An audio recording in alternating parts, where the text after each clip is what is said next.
रवि एक मध्यम वर्गीय युवक था जो एक पुरानी किताबों की दुकान पर काम करता था। एक दिन सफाई करते समय उसे एक धूल भरी पुरानी डायरी और पेन मिला।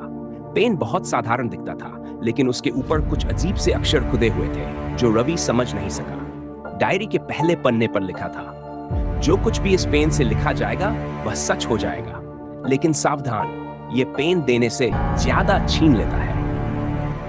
रवि ने इसे मजाक समझकर पेन का इस्तेमाल करने का सोचा। उसने लिखा, काश मेरी तनख्वाह दुगनी हो जाए।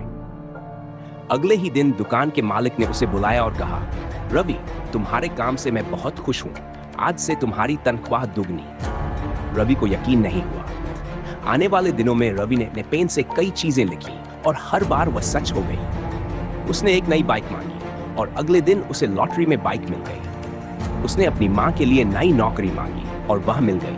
लेकिन जल्द ही रवि ने महसूस किया कि हर इच्छा की एक कीमत थी। उसकी बाइक खरीदने वाले लॉटरी विजेता की अचानक मौत हो गई। उसकी मां की नौकरी का मालिक अचानक दिवालिया हो गया।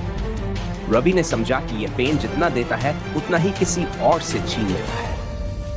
एक दिन रवि की मुलाकात एक बूढ़े व्यक्ति से हुई जिसने उसे पेन को लेकर चेतावनी दी। यह पेन शैतान का तोहफा है, इसका अंत कभी अच्छा नहीं होता। मैं भी इसका शिकार हूं। इससे जो भी लिखा जाता है वह किसी की जिंदगी को बर्बाद करता है। रवि डर गया, लेकिन पेन छोड़ने की हिम्मत नहीं कर पाया।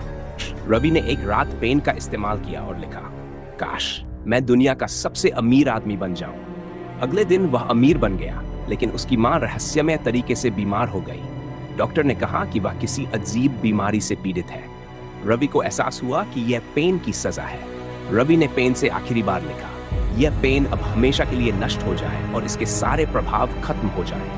पेन अचानक जलने लगा और राख में बदल गया। उसी समय उसकी मां ठीक हो गई और उसकी जिंदगी वापस सामान्य हो गई। रवि ने सीखा कि जीवन में हर चीज मेहनत और ईमानदारी से कमानी चाहिए।